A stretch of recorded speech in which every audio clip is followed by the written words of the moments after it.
Alzheimer's disease is a disease of middle age. The disease process actually starts in your 40s. But the good news is 90% of Alzheimer's can be prevented. World-leading neuroscientists, Drs. Dean and Ayesha Sherzai, dedicate their lives to combating the global dementia crisis. Using the latest science, they developed a plan that allows people to defy their genes and outsmart dementia.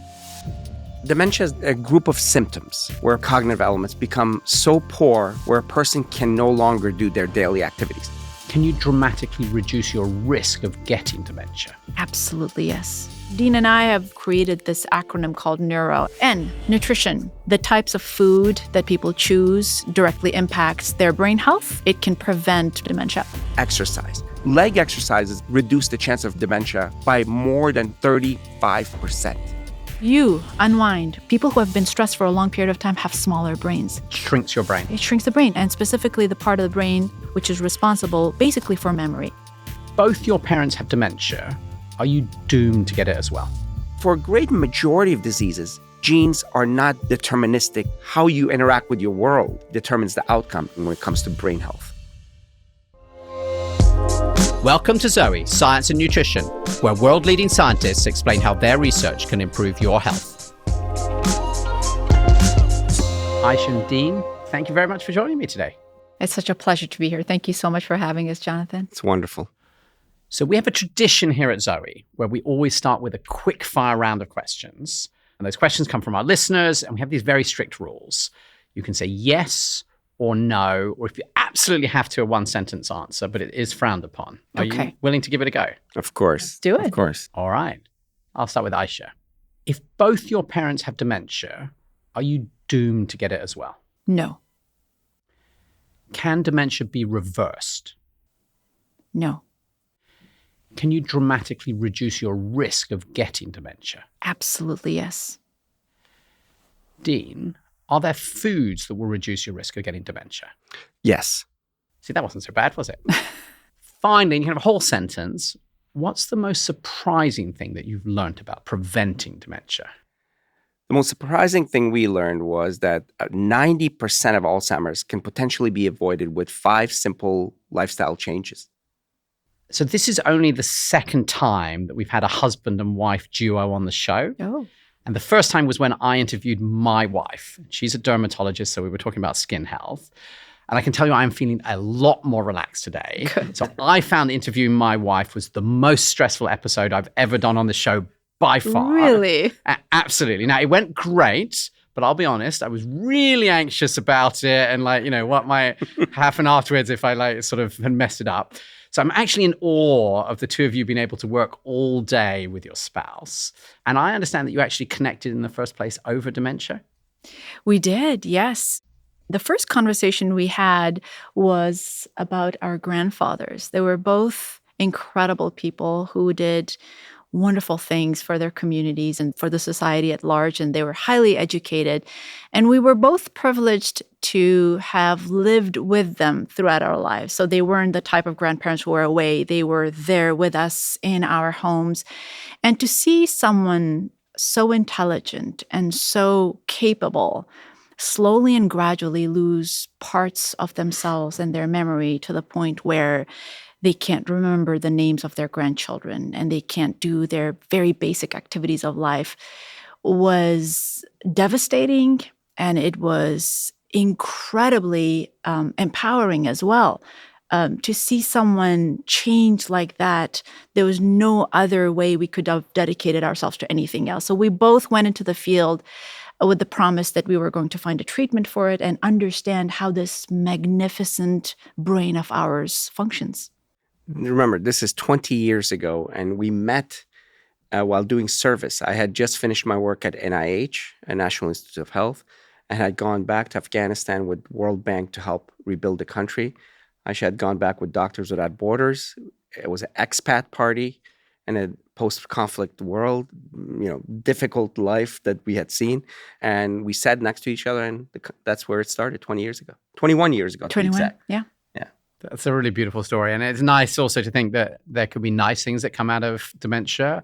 Regular listeners of the show will have heard me talk about this in the past on other podcast talking about dementia, but my grandmother got Alzheimer's and she got it really quite young. And I think the experience I had is not only was this is a horrible thing to observe in someone that you love, but also it had a really profound impact on my father. And I think that he's really spent the rest of his life in terror of the idea that this will happen to him. And he's in fact significantly older than his mother was when she got Alzheimer's, but it's really shaped him, this fear of like, you know, the impact on his brain and then how you come across everybody. Like it's a horrible disease, and it does have this impact sort of across the family, which is one of the things I think that's particularly striking. So I'm always really pleased when we talk about it. I think it's really important. And I love that I think today, you know, with these answers you've already talked about, they're profoundly different from what my father has always believed, which is that there's nothing he can do about it. Right. It's entirely down to the genes, and he doesn't know whether or not he's got these genes that his mother has. And if he does, there's nothing he can do. And I think you've already said, well, that isn't really true. That's very true. Yes. Absolutely. Now, before we get into that, could you remind us, like, what is dementia and Alzheimer's before we start to talk more about, why it happens? So dementia is the umbrella category. It's a group of symptoms where cognitive decline, whether it's memory or other cognitive elements, become so poor where a person can no longer do their daily activities. They're having difficulty driving if they were driving before. They were having difficulty cooking if they were cooking before. If they were having difficulty with their finances and things of that nature. And it's a protracted period. Remember, if there's a short period of loss of consciousness, that's delirium, that can get better. This is protracted. That's a big category. Now, under that are many diseases that cause dementia. Alzheimer's is the biggest category. Alzheimer's constitutes about 60 to 70% of all dementias. And it has a particular pathway, particular symptoms, and we can talk about that. We have Lewy body dementia. We have frontotemporal lobe dementia. We have vascular dementia. We have Parkinson's dementia. We have Huntington's dementia. We have metabolic disorders. And then there are reversible kinds of dementia related to depression and anxiety, where the depression and anxiety has gotten so bad that the person's life is affected now. Those can be treated. Metabolic disorders can be treated.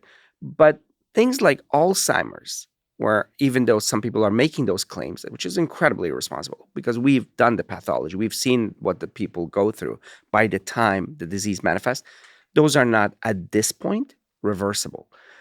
But the good news is, even prior to that dementia state, which is called MCI, mild cognitive impairment, so much can be done to prevent the progression.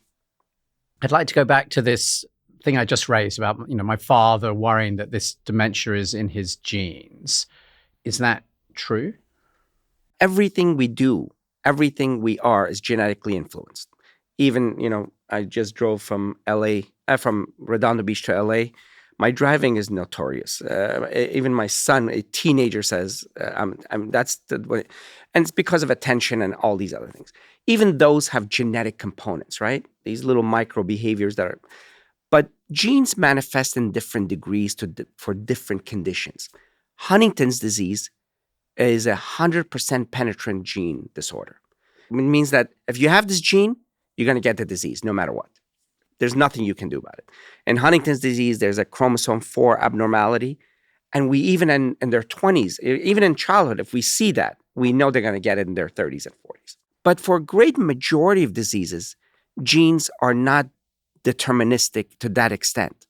Genes affect risk. Genes play around or interplay with environment, interplay with lifestyle, but they're not the determinant. And that's the case for Alzheimer's. In Alzheimer's, which is the big category of dementia, the percentage of Alzheimer's that's determined by 100% penetrant genes, meaning by genes that are absolute. That means if you have these genes, you're going to get Alzheimer's at an early age no matter what, is only 3%. 3%. 3%. The rest of it is genetically influenced, but the genes have to do with lifestyle. Genes are profoundly affected by lifestyle and environment. And that's what we need to kind of highlight. And that's what we need to tell people, that it's that effect, that interplay of how you interact with your world that really determines the outcome, not as much as genes when it comes to Alzheimer's and many of other diseases of aging when it comes to brain health. So are you saying sort of for 97% of people, like if they could somehow have the perfect lifestyle, they would not end up getting Alzheimer's? So we have to be careful. In our book, we said that 90% of Alzheimer's can be potentially prevented. We live in an age where people are playing around with numbers, and we have to be very careful as scientists. So there's no direct evidence of that. Direct evidence says 60%. Pretty much direct evidence. 60%. Yes. But we say that if you have optimal lifestyle elements, which we'll talk about, as much as 90% can be prevented. Got it. But you're saying even now, like there's clear data that 60% could be prevented. Absolutely. And your view is if you really took it to the extreme, you could actually get down to like only 1 in 10 of the people who were going to get it would actually end up getting it. Exactly. So that's a very positive story. Incredible. is. Incredible. It amazes me that so many of you watch and subscribe to this show. We now get more than 2 million views a month on YouTube, which is a number I find very hard to comprehend. 2 years ago, when we started this podcast, I guess it would be a few thousand of you tuning in at most, and that the show would serve mainly to keep our Zoe coaches informed about the latest science so they could help our members. I felt pretty great when so many chose to tune in from the start, and that so many continue to tune in each week. So we'll continue making Zoe Science and Nutrition and do everything we can to keep making it better. And if you appreciate this, there's a simple free favor that you can do for us in return. Hit the subscribe button below. That's it. Thank you, and on with the show. You also said that dementia isn't reversible. So once you've got it, it's too late. I believe you talk sometimes about this concept of pre-dementia. Could you explain what that is? And are you also stuck? I mean, as soon as any of this happens, is it too late? Or I think it's important for our lovely audience to understand that when people are diagnosed with the scary word dementia or Alzheimer's disease, it's not something that just popped out of nowhere right then and there. The process of let's stick to Alzheimer's disease because there are other types of dementia as well. In Alzheimer's disease, there are multiple different things that are going on in the brain. There is deposition of these harmful, toxic protein byproducts. Specifically, the ones that have been studied are amyloid beta protein and tau. And they essentially deposit within a cell and outside of the cell, and they start damaging the infrastructure of the brain. And the direct cause as to why that happens, we're not very clear right now. But there are some hypotheses. And one of the hypotheses is that the body has a difficult time getting rid of these toxic byproducts over many, many years. And multiple studies, both imaging studies and biomarker studies, which means they look at people's blood levels of these toxic byproducts, or they look at cerebrospinal fluid, the spinal tap fluid, and they look at the proteins there. It seems that the process of deposition of these harmful proteins, it takes decades for it to come to the point where people are diagnosed with dementia. It takes nearly 20 to 30 years for this process to have been ever present, and cause damage in the brain. Nearly 20 to 30 years of this slowly being laid down in my brain. That is correct. That is correct. And that is why now scientists and neurologists are addressing Alzheimer's disease as a disease of middle age. It's not something that, manifests in our 70s, 80s, 90s, and beyond. Yes, the prevalence increases because people, as they age, their risk goes higher. But the disease process actually starts in your 40s, maybe even 30s. So this is taking a very long time slowly. This is like I'm driving my car every day. It seems fine. Yeah. These days, your cars last forever, right? You're still driving at year 10 and they don't break down. It's not like when I was a kid. But eventually it breaks down in year 12 because of this sort of slow wear and tear over the previous 12 years. Absolutely. There are 4 processes that we know at this point. And I love that approach. To the best of our knowledge today is what we all should say. And that's not a weakness of science. That's a strength of science, which is at this point what we know, there are 4 elements that are contributing to accumulation of this protein, these proteins, as well as damage to the brain itself. It's inflammation, oxidation, lipid dysregulation, which means this abnormality of fat levels, lipid levels, and glucose dysregulation, sugar dysregulation, pre-diabetics and diabetics and all these. And as well as not getting rid of the toxins. Mm-hmm. So the things that accumulate and the things that are not taken away. And once we get to the part of sleep, you'll see that the profound effect of that component for the brain. So if we understand those elements, we basically now we can, and that's how we came up with our work, which is that's how we work backwards and say, oh, what are the things that contribute to these damaging products, which not only affect your relation with Alzheimer's, but most brain diseases and brain aging in general. And why does it start 20 to 30 years earlier? Because it's a cumulative process. Coming back to your question, and I think it was very important for us to draw this picture. And the reason I, just zoomed out to show everyone that it's essentially a spectrum of this condition slowly and gradually worsening to the point where it becomes Alzheimer's disease. That's the point when it becomes irreversible. And I think it's very important for us to say that because, we have, in the United States, we have over 7 million people who are suffering from Alzheimer's disease, and it's about 55 to 60 million around the world. And we know that we can prevent it even before it is in the stages of early Alzheimer's disease. There is a lot of evidence that we can reverse it when it's in the mild cognitive impairment stage, which is the pre-Alzheimer's stage.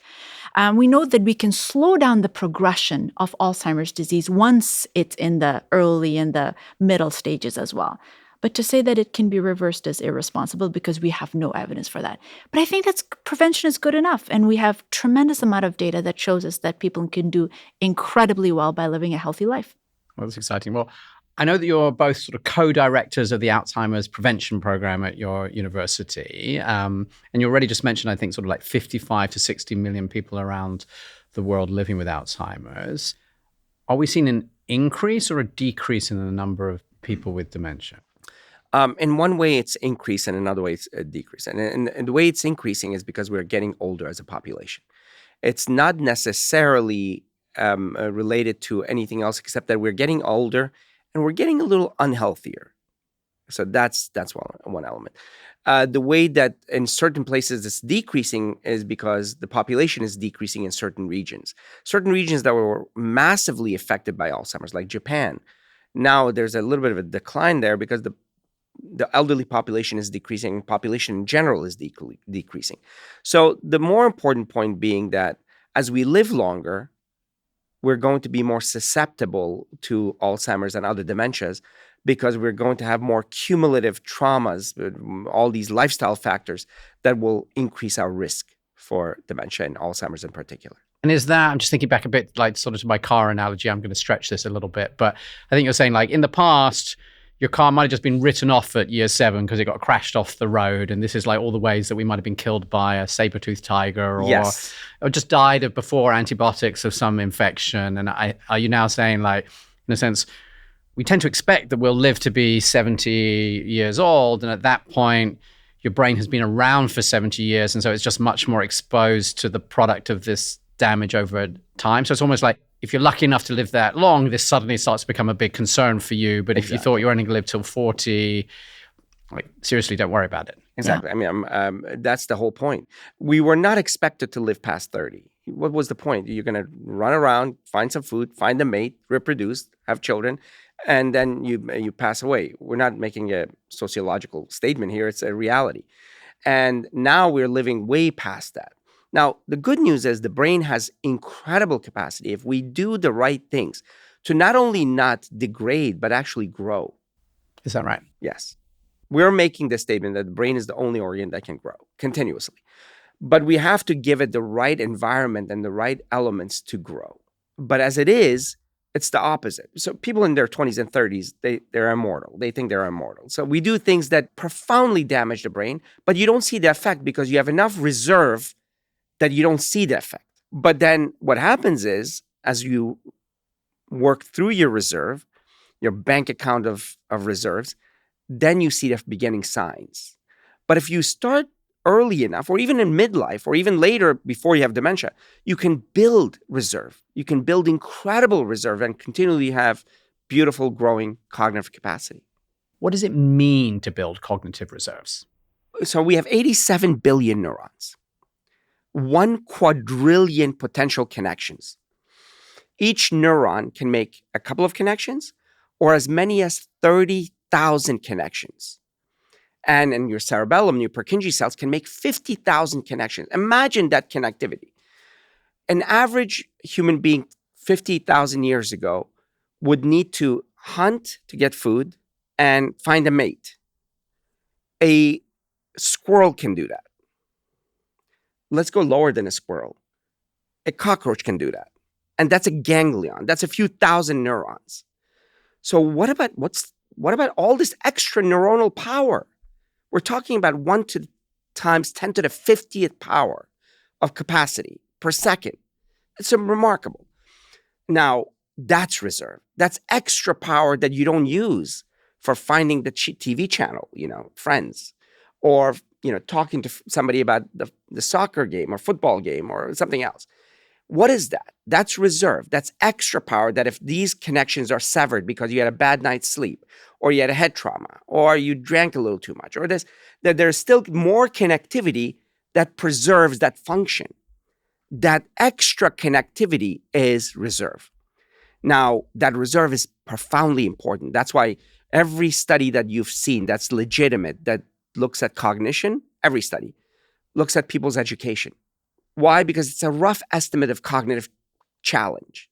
It's a rough estimate.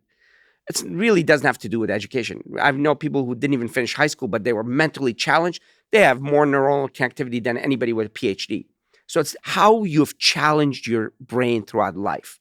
And if you push your brain, that makes more connectivity, that creates more reserve, that creates more protection down the stream. So I constantly tell my son that he never reads a book. He just looks at his phone on social media.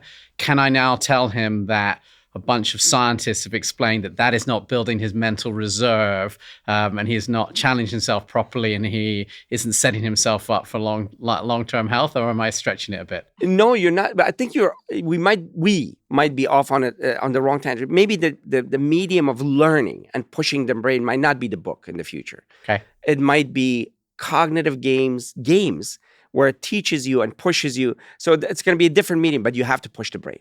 It has to be challenged. It has to be pushed. Your whole dopamine pathway is based on this.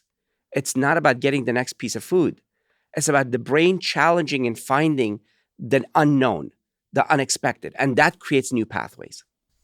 That's interesting. But you are saying you got to push yourself. You got to push yourself. So in some sense, my general message with this sort of back, passive consumption that we all know we're incredibly addicted to is not helping to develop that, or am I? It's worse. Okay. It's worse. People who retired and were highly achieved and then for 2 years didn't do anything. They sat on the beach. I don't know if they sat on the beach. I'm just going to use the beach. And they didn't do anything. They had the greatest decline because this brain that was active is now expecting to be pushed, but it's not pushing. So this isn't just, I just want to check, because I think, Yes. I'm thinking about this analogy a bit of the brain being like a muscle. And, we have lots of podcasts talking about exercise, how important it is. And, you have to force yourself to, use those muscles to preserve it. I'm hearing this as the brain is a bit similar. You've got to stretch it, strain it in some way in order to set yourself up. Is that? Absolutely. Yes. And that genuinely does, in a sense, make the brain stronger, and therefore, as it in later life protects it better from dementia? I think we might be jumping ahead of ourselves, but the London taxi driver study. I was just thinking about that. We've been married for a while. Yes. So. And, the concept that most people think that you have to do this during your youth and very early in life to create that bank account that Dean was describing. But it can actually, your brain can create more connections at any age. One of the examples is the London taxi driver study. Phenomenal study where they compared London taxi drivers to bus drivers. And apparently to become a taxi driver, this is the pre-GPS time. The candidates had to go through this arduous testing technique or mechanism called the knowledge. They had to learn the names of the streets and the locations. And, I don't know if you've lived in London or you are from London, but it's pretty intense and it's pretty chaotic. And so to memorize the different elements takes a long time and it takes some effort. So they looked at the brains of those who went through this testing versus the brains of bus drivers who had a specific route and they didn't really have to memorize anything. And at the end of that particular study, they found that taxi drivers had actually grown their brain. They'd grown their brain. Particularly the part of the brain that is responsible for encoding memory called the hippocampus, while those of the bus drivers didn't. And these were individuals who were over the age of 50. And that in itself is an example of how dynamic the brain is. And obviously, they did neuropsychological testing or memory testing them as well, and they scored higher as far as their memories are concerned. That's extraordinary. So really your brain, you can build this and this matters. I'd love to go back to this topic that you just picked up, Dean, earlier about saying that these 4 contributing factors. I think you said inflammation, oxidation, some problems with fat and problems with sugar. Yes. Yeah. Could you help me to understand a little bit more about how that is driving this? Yeah. So a lot of times people say Alzheimer's is type 3 diabetes. But when we look at the data downstream, there seems to be lots of other pathways that can lead to this trauma that then accumulates into amyloid later and then accumulates to the disease. You can come to it from diabetes or pre-diabetes. We did a study in Haynes, which was a nationwide study. We looked at it and it was published a few years ago. Looked at pre-diabetics and not pre-diabetics in their 70s, pre-diabetics in their 50s. And even they had lower cognitive state. And other studies have shown that as well. People who have pre-diabetes, which means their blood sugar levels are higher than normal, actually their brain is like influenced by that in a bad way. Yeah, I mean, we have to be careful not to overstate that because different conditions, different people, how well you can control that, and the level and how well you control your pre-diabetes and diabetes matters. Just because you have diabetes, that doesn't mean you're going to develop dementia. In fact, if it's treated well, if it's controlled well, not at all. So uncontrolled pre-diabetes and diabetes does influence cognition over time. Same thing with lipid. There's a lot of data on LDL and cholesterol, specifically LDL, and many, many studies. And Aisha will tell you all these studies that show that people with high LDL, even in midlife and even earlier, have much greater risk of dementia later on. So that's a different pathway, right? LDL. Sometimes it's both of them. Sometimes people have both that. And then people who have a chronic inflammation have the same thing. So those are the 4 pathways that can either separately or together, which often with metabolic disease, they often happen together, can contribute to enough damage, enough abnormal systems and protein production that can later manifest into either vascular dementia or Alzheimer's dementia. Aisha, can you help us to understand what's the lifestyle? What are people doing that are contributing to these different factors that you're describing causing this risk? So in studies, especially the types of studies that look at large groups of people over a long period of time, have shown us that there are a number of factors that matter, and especially their existence throughout the span of our lives can either increase or reduce the risk of developing Alzheimer's disease. The Lancet magazine, so it's a well-known medical journal, and they come up with a consensus report every 3 to 4 years. And recently, just a few months ago, they created this beautiful picture of the risk factors during childhood, midlife, and late life. And they have listed a number of different factors. And Dean and I have kind of made it easy for our patients to remember these factors. So we've created this acronym called NEURO, N-E-U-R-O, self-serving because we're neurologists. But, N stands for nutrition, E, exercise, U, unwind or stress management, R is restorative sleep, and O is optimizing cognitive activities or building cognitive resilience. And under each of them, so for example, in nutrition, we have lipid metabolism, LDL cholesterol that is, contributed or affected by the kind of foods that we eat. Smoking comes under that as well. Alcohol comes under that as well. So all of these factors play a very, very important role in either reducing or increasing our risk factor for Alzheimer's disease. And we talk a lot across this show, I think, about how sort of modern Western lifestyles have had a lot of unintended negative consequences. And so we Yes. talk a lot, obviously, about nutrition here, impact on microbiome, impact on sort of the rest of our health. And I think everybody here listening to this show sort of knows, well, if you eat the wrong sort of diet, then it increases your risk of a heart attack and or indeed getting diabetes. I think a lot of people will be more surprised that it's linked to something like Alzheimer's. If we just take this back to sort of simple Yes. aspects of lifestyle, like what are the aspects of lifestyle, if you were going to try and explain to my son or my daughter, like that actually matter for Alzheimer's? What do they need to worry about? So the organ that's most affected is brain. This little 3-pound organ, which is 2% of your body's weight, consumes 25% of your body's energy. 25%. 25%. It's amazing. At any Yeah. moment. At any moment. And it also is the most vascular organ in the body. It has more arteries and veins than any other organ in the body. If you connect all the arteries and arterioles and capillaries end to end, it's 400 miles. There's a picture, people can actually search for this. They've denuded, they've gotten rid of all the other tissue, and all they've left behind is the vasculature. And then you look at it and you say, how come there's room for anything else? There's room for about 87 billion neurons, 1 quadrillion connections. So it's really well-compacted system. So anything that affects vasculature, you were worried about the vasculature. Well, guess what? Most vascular organ is the brain. Metabolic, 25% of your energy. Oxygenation, 50% of oxygen at times.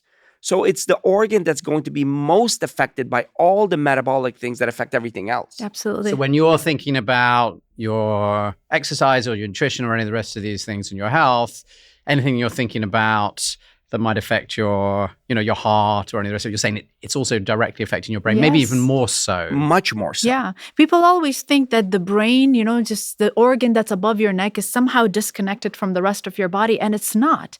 If we think of everything that affects our gut, our heart, our kidney, our skin, affects our brain as well, I think it will make more sense. And we, Dean and I, you say that it actually, your brain gets affected most by anything you do. So the kind of foods that you eat, the kind of people that you surround yourself with, the kind of activities, movements that you choose to partake in, all of these impact your brain health significantly. The reason we say that 90%, and we haven't seen that, because we don't really optimally do all those things, which is optimally eat, optimally exercise, optimally stress manage. And we'll talk about stress and its effect, its profound effect.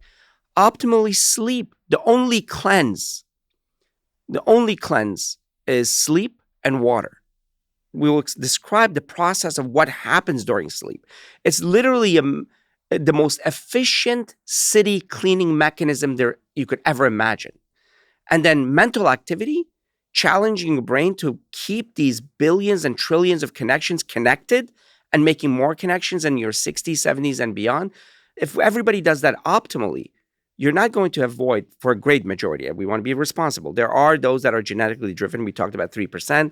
We even pushed the edge all the way to 10%. So for about 90%, but that means optimal. But here's the good news. And Aisha did a study in California, teacher study, the largest, the population, 133,000 people.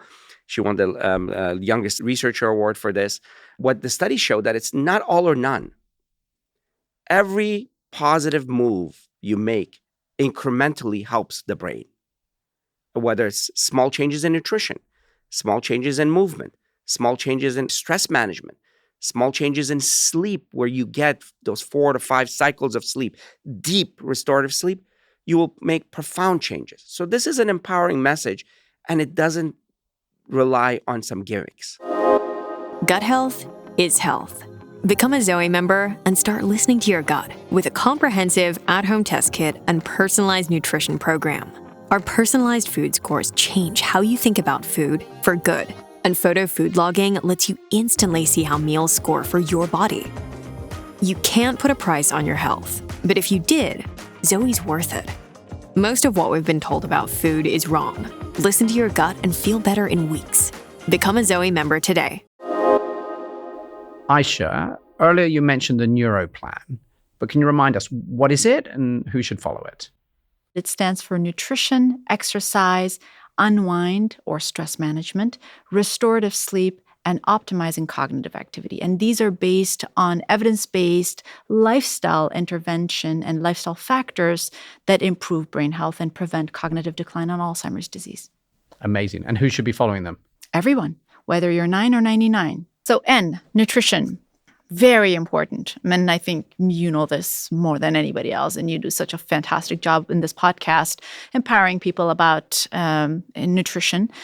So in the realm of neurology and neuroscience, we have a tremendous body of evidence showing that the types of food that people choose directly impacts their brain health, and it can prevent devastating diseases like stroke and Parkinson's disease and Alzheimer's disease and other types of dementia, particularly vascular dementia. And when you look at the different dietary patterns, it's essentially a variation of the same theme. Diets that are high in plant-based foods, fruits, vegetables, whole grains, legumes, nuts and seeds, and sources of polyunsaturated fatty acids, they tend to do very well. So that could be a MIND diet, a Mediterranean diet, a DASH diet. It could be any cultural diet that highlights the importance of foods that are high in polyphenols, that are high in fiber, good fats, which is polyunsaturated fatty acids, and they're low in processed foods, in refined carbohydrates, in sources of saturated fats, which are the type of fats that can increase your LDL cholesterol and can potentially harm the brain. And the numbers are incredible. For example, there was a study that was conducted in Rush University in Chicago here in the United States. Dr. Martha Morris, she was the lead researcher, the late Dr. Martha Morris, and she looked at adherence to the MIND diet. So the MIND diet is a hybrid diet. It stands for Mediterranean Dash Intervention for Neurodegenerative Delay. Thank goodness for the acronym MIND. The Mediterranean Dash combination. And when you look at the diet, it's not a cultural diet per se. It's essentially a scoring system. When people adhere to the MIND diet, they get a high score for consuming green leafy vegetables, cruciferous vegetables, other vegetables, fruits, specifically strawberries and blueberries that are high in polyphenols and flavonols. When they consume whole grains, when they have less refined carbohydrates such as white bread or added sugar to foods, when they consume nuts, seeds, which are great sources of polyunsaturated fatty acids and omega fats, when they consume extra virgin olive oil, which could potentially have high polyphenols and mono and polyunsaturated fatty acids, they get a high score. And sources of omega-3 fatty acids, which are found in fatty fish or flax seeds, chia seeds, hemp seeds. And they get a low score when they consume a lot of red meat, a lot of high-fat dairy products, which may be higher in saturated fats, and if they consume too much alcohol. So that is essentially the concept that you find in all of these dietary patterns. And in this population, when they adhere to the MIND diet, they reduce their risk of developing Alzheimer's disease by 53%. And even moderate adherence reduced the risk by 37%. And in my study, in the California teacher study, same thing. We looked at the Mediterranean diet and we looked at the scoring system. And the beautiful thing was it was not an all or none phenomenon. Every small incremental change towards that positive outcome, say, for example, adding a cup of green leafy vegetables or switching a donut for some fruits, it actually made a huge difference. And I think that's pretty empowering for people to know that you don't have to jump into it wholeheartedly. You can start by simply changing a few things moving forward. I'd love to ask a question that I think quite a lot of our listeners will have right now. So a lot of listeners to this podcast are also Zoe members. And so that means that they're using our app, they've used a test kit to then get this personalized advice. And that advice was built really to optimize overall health. And so it's very much focused on gut health. It's very similar to a lot of the advice you're talking about with a Mediterranean diet.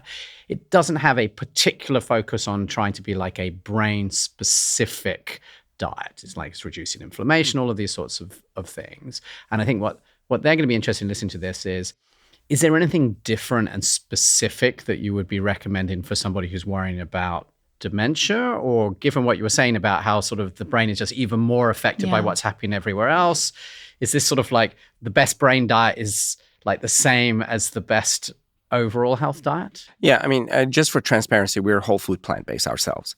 We don't push that aggressively on others because we think that you can achieve brain health in many other ways. In most cases, it's the same. It's the same diet, whether it's for heart, for everything else.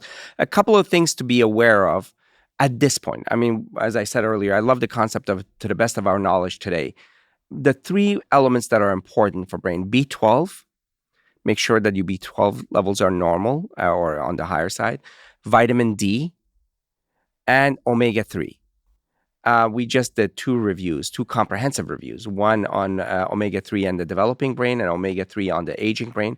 And in both of them, there seems to be trends towards needing omega-3, being extra aware of omega-3 because omega-3 has that much effect. It's the only fat that the body doesn't make. Well, omega-6 as well, but in the Western diet, you don't have to worry about omega-6. In fact, we have excess of omega-6. So omega-3 is very, very important. DHA for the brain in particular makes up more than 50% of brain's volume. So it's critically important and we don't make it. So we have to kind of be aware of it. So that's basically whether you get it from fish or in our cases and other people's cases, they can get it for chia, flaxseed, or supplements. And that's basically it. The acronym is SMASH.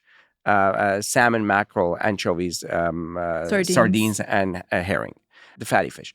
But it's not the fish. The fish gets it from the algae. So it's the omega-3 in particular. There's no uniqueness beyond that. So that's important to kind of know where you're going to get your omega-3 and be aware of it and get it.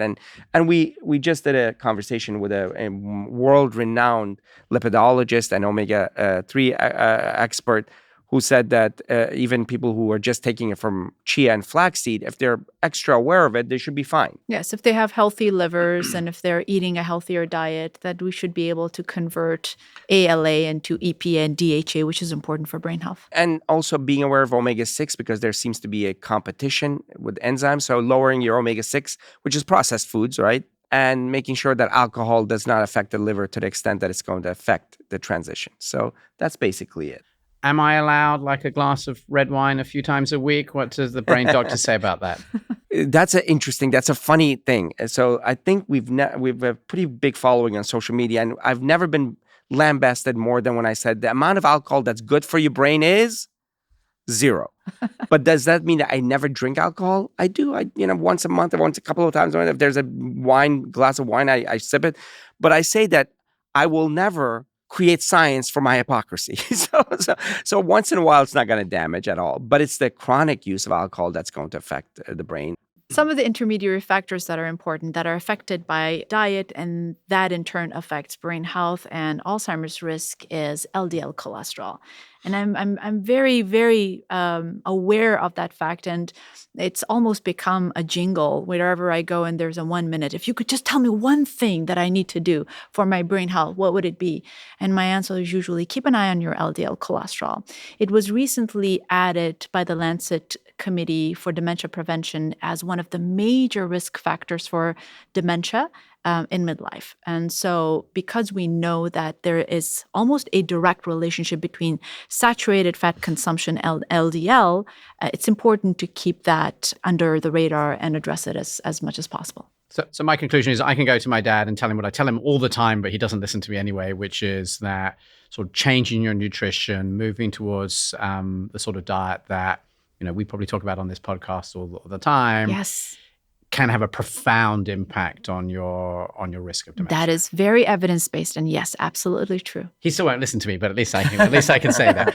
Could we move on? So I think we are on N, and so I guess the next one must be E. Yeah. E, exercise. Exercise is tremendously important. Both Aisha and I have degrees in nutrition. She's also a culinary chef, and she knew the importance of nutrition when she was doing her fellowship at Columbia University in New York. In the mornings, she would be in a fellowship in the ICU, and at night she would take cooking classes because realizing that that's how important it is to teach people how to eat healthy, but also tasty, right? So Yes. the taste is important. Oh, very important. But recently, we realized that exercise is as important, if not more. Mm-hmm. Let's say as important so that we don't create a competition between the nutritionists and the exercise people now. Yes. But exercise is probably more important for the brain, again, Again, I think we're being selfish because we're neurologists, I but think it's so. extremely important. It actually grows the brain. So we say that nutrition and stress management and sleep create the environment for the brain to thrive. But the two elements of neuro that grow the brain is exercise and mental activity or optimize. So I think most listeners will be like, the nutrition makes sense. I understand why that's affecting my brain. It's really obvious. But the exercise seems really, I can't think of any exercise my trainer has made me do where I'm like stretching my brain, I'll give you my biceps and my legs. Yes. So could you help us to understand? Have you ever done leg exercises? Yes. Yes. So leg exercises in one study showed that they compared MCI patients, pre-dementia, Okay. and it was a really, really well done, robust study. Yes. One arm was told to do leg exercises. The cases. Yes, cases. And the other arm was stretching. Not that stretching is bad, but in this case, it's compared the two. They didn't really do any resistance training. No resistance training. Yeah. Exercise reduced the chance of progression from MCI to dementia by more than 35%. So how could it do that? Multiple ways. One is we know that people who exercise increase this hormone called BDNF, brain-derived neurotrophic factor, which is basically, if fertilizer is powerful for plants, BDNF is 1,000 times more powerful for the brain. That's how important it is. But it's not just BDNF, it's GDNF and VEGF as well. VEGF is vascular. Remember that the brain is the most vascular organ, and there are hormones that keep the brain vasculature healthy and growing. So VGNF grows with exercise. And GDNF is glial cells, which is the protective cells. So it directly affects the infrastructure and the hormones and the chemicals and the building blocks of the brain every time you exercise. It's not like a muscle. I'm not directly stretching my brain during the exercise. But when I'm doing this exercise, it's then creating these hormones and other chemicals that are going into my brain, and they're having these really beneficial impacts. Profound benefit. Which is interesting. It reminds me of many of the conversations we have talking about the microbiome and this understanding now that the food we eat is affecting these microbes that are then creating these chemicals that go to the brain. Yes. So am I stretching this, or there's an 100%, analogy here? 100%. Yeah, that's through microbiome. But this is directly, every time you exercise, especially leg strength, it has direct effect on the brain. Can I ask, because you just mentioned leg strength, so is there particular types of exercise that are better for the brain? So yes, it seems that for a long period of time we thought that walking and running, which is phenomenal, walking is amazing, running is great if people want to do it, but building muscle specifically makes a huge difference. And because we have the largest groups of muscles in our legs below our belt, activating those muscles can create more of these growth hormones that Dean was talking about, specifically brain-derived neurotrophic factor. So doing things like squats and lunges, and sometimes we joke and say we say bigger legs, bigger brain. And that could be a title for a really nice book. But really focusing on our glutes and our hamstrings and our quads is incredibly healthy for the brain, and it also prevents falls. And as we grow older, our balance and our mobility gets affected. And the number one reason why a lot of our elderly, community members end up in the emergency room is because of imbalance and falls. And by strengthening our legs, we actually reduce the risk of falls as well. So it has so many different benefits from multiple angles. That's amazing. I never heard that before and I'm going to be discussing that with my son as well as a teenager. So he's really gone into the gym. Don't skip leg day. Exactly. Yeah. But I feel that he feels that for the full aesthetic, maybe the legs doesn't have quite the same impact. No. Yeah. And so now I'm going to tell him, you got to still care about the legs. I think that at his age, worrying about dementia is very, very low on the list of concerns. One other element to add is frailty. And a new study shows that the one variable that determines length of life is frailty. And frailty, the main determinant of frailty is leg strength. So in many ways, I think people focusing on leg strength in a responsible way. You're not going to be a bodybuilder, so don't do, squats with weights on your shoulder, things of that nature. And people have knee issues and back issues. Taking all of that into consideration, creating a program that builds your legs is probably the most effective thing you can do for your longevity and your brain health. True. Isha, I'd love to move on to the next one, which I think is going to be you. Yes. So unwind or stress management is critical. We're learning more and more about it. We know that when people are under a lot of stress, or if they are chronic worriers, which I think is such a ubiquitous condition. We're worrying about things and we're constantly inundated with information, and we never really were trained to deal with it. We're never trained in school to deal with stress. It's not something that is a part and parcel of our life, and we're just assumed to live in it and just, brush it aside and not even complain about it. But we now know that when people have either, adversities early in life, or when they go through periods in life that are difficult to manage, whether it's loss of a loved one, loss of a job, divorce, family issues, all of that can impact our brain. There is a cycle, it's called a pituitary hypothalamic adrenal axis, which essentially translates as how you feel affects you physically.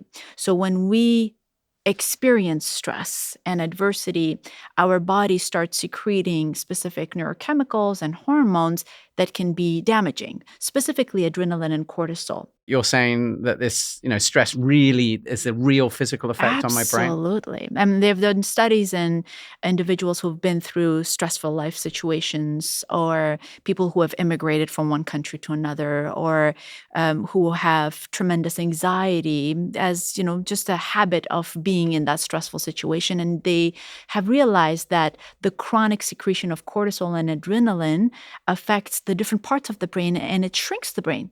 People who have been stressed for a long period of time have smaller brains. It shrinks your brain. It shrinks the brain, and specifically the part of the brain, the hippocampus, which is responsible basically for memory, but it has a lot of other responsibilities as well. It is very sensitive to the level of cortisol and adrenaline in our body, and it shrinks. And therefore, people have difficulty memorizing things or paying attention, or even solve their problems, make a good decision about things. So globally, it affects our cognition, and specifically, it really, really impacts our memory. And if this is continued over time, it can result in Alzheimer's disease. And so that seems like a very dark subject, but the good side, the positive side of it is it can be managed.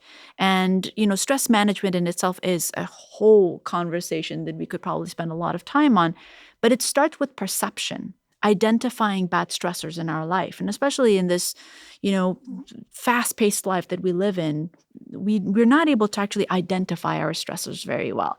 And so identifying bad stresses and differentiating them from our good stresses, the kind of stresses or activities that we bring on ourselves to help us grow, to be better versions of ourselves, whether it's going to school or doing a podcast with you, or, Hopefully moving. not too stressful an experience. No, just, having cameras and a microphone in front of you, you feel responsible. You want to make sure that you bring out the best to the audience so that it's helpful. These kind of activities are ones that grow the brain, that really puts a purpose with an activity rather than something that's not all stress dark. is a bad thing. It's actually the opposite. There's good stress and bad stress, and we want people to actually increase their good stress. Remember, that's the part that challenges the brain continuously. And the way you differentiate those is bad stress is the kind of activities that are not driven by your purpose, that don't have clear timelines or clear direction.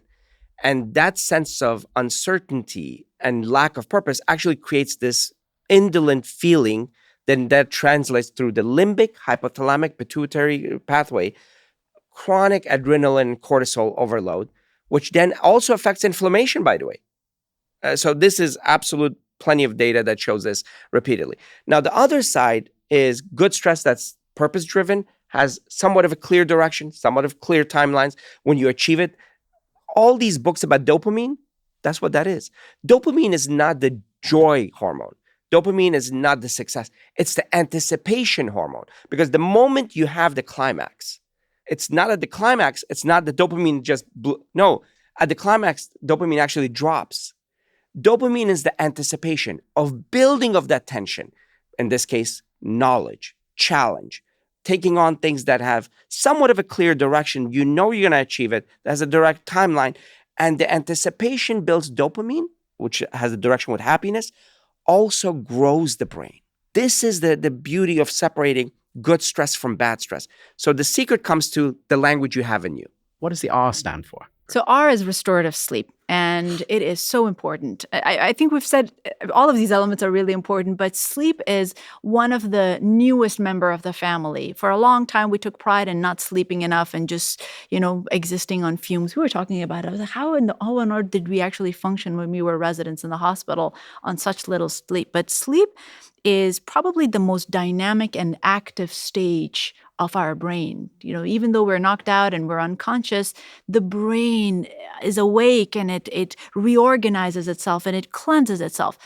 To summarize what happens in the brain during sleep, two very important things happen. The first thing that happens is we have a very elegant cleansing system, a janitorial system, if you should say, that gets activated when we go through the deeper stages of sleep. So when you look at the sleep architecture, you have wakefulness, and then you have REM, and then stage 1, 2, and 3.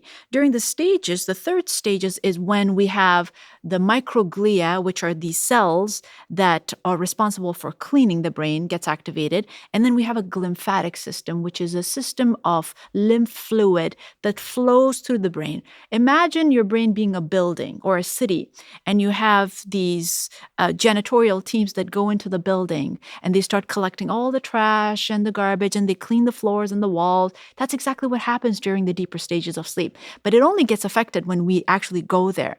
And when people don't necessarily go there, how does that happen? Say, for example, if they don't get enough sleep, or if they have had too much caffeine, or if they have had too much alcohol, or if they have some sleep disorder like sleep apnea, restless leg syndrome that doesn't let them to go through the deeper stages of sleep, that cleansing doesn't happen. Or they've flown in like 8 hours of time zones for this conversation the night before. Yes, but hopefully the conversation is going to build a lot of resilience and going to negate the impact of sleep. It's a but comprehensive I need system. to have that deep sleep. So it's not just any sleep that does this cleansing. You need to get into this sort of deep sleep. 7 to 8 hours of it, of deep sleep. And so that is then when the brain, which is obviously on all the time when I'm thinking, presumably, it's sort of like almost like it's switched. This is somehow switched off, and therefore it can be cleaned out. Absolutely. Exactly. And then the second thing that happens, your memories get organized.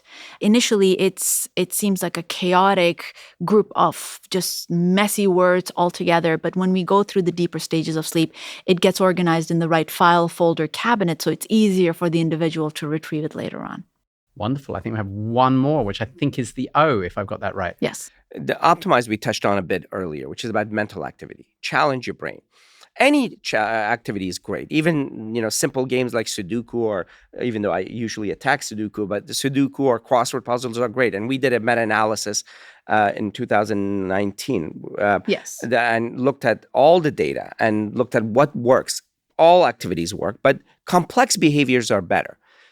Complex behaviors are real-life activities that engage multiple domains of brain. For example, learning a musical instrument, learning how to dance, learning a new language, using that language in public or with others, running a group, running a podcast, activities that push you, that challenge you, that are ever changing. You have to adapt to it, but also involve multiple domains. When you're learning a musical instrument, guitar in my case, Aisha is an amazing singer. I'm a terrible guitar player. But when I'm playing guitar, I'm reading the notes. That's your left parietal lobe. The language centers, Wernicke's and Broca's. You're processing, it's your frontal lobe. You're visually processing, it's your occipital lobe. You're being dexterous, it's your cerebellum and your motor cortex. You're being creative, it's your parietal lobe. You're emotionally involved. And for my listeners, it's bad emotions. For me, it's good emotions. So it's all of the brain being challenged and pushed around novelty, around the next level, learning new things. That's what makes the connections. And optimize is critically important. No matter how old you are, no matter what you've been doing, please get engaged, not in one thing. If all you're doing is crocheting, it's great, it's good. But add 2 or 3 other activities that are a little more diverse, taking a class online, learning how to dance. These diversity of actions involves multiple domains of brain, which grow the brain powerfully. Thank you both so much. And I love that you've offered so many tips that our listeners could actually start implementing tomorrow, right? Like many of these are things that you could change immediately. I'd like to try and do a quick summary, and please correct me if I've got any of this wrong. So And the thing I start with is this amazing thing you said that like 90% of Alzheimer cases you believe could potentially be prevented with the right change in lifestyle. So it just transforms this from being this sort of almost like this death sentence in front of you, which is, as I said, very much how I sort of brought up this idea that actually for the vast majority of people, you could change your behavior and mean this didn't happen. You also explained that today, once you have Alzheimer's, it can't be reversed. That's not currently possible with the medicine we have, but it takes decades and decades. So actually, although we think about this as being an old person's disease, actually you're saying it's really in middle age, it's all already starting to happen because your brain is sort of struggling to clear these deposits. But therefore, if you make the changes now, little by little, you can sort of push this off. I'm thinking about this idea that you sort of build up this capability. Therefore, whatever age our listener is right now, they can be doing things right now that are sort of building up their capabilities. And you sort of talked about this reserve, right, of potential with this brilliant acronym NEURO. So I'm going to try and see if I can remember what was in there. So N was about nutrition. So we're very pleased to hear that you started with nutrition. That makes you a great guest on this show. And interestingly, you talked about this MIND study that I think you said like a 53% reduction of Alzheimer's with a diet that looked very similar to sort of the Mediterranean diet, sort of gut health friendly diet that we tend to talk about a lot on this show. If you're going to pick out one specific area of food that you really focus on, maybe about the brain, I took away sort of omega-3 as this thing you were saying in particular. And we've talked about it on the show a number of times. My colleague, Dr. Sarah Berry, is like focused on fats, and you can get that from fatty fish, which is often called oily fish in the UK. So that's a good one to learn. Supplement if necessary, but actually you're saying even just with a really healthy diet, you should probably be getting this. Then talked about exercise, and amazingly exercise is really important for your brain, even though it's not a muscle. And you said that basically these hormones that are created by the exercise you're doing is actually having this amazing sort of impact on your growth.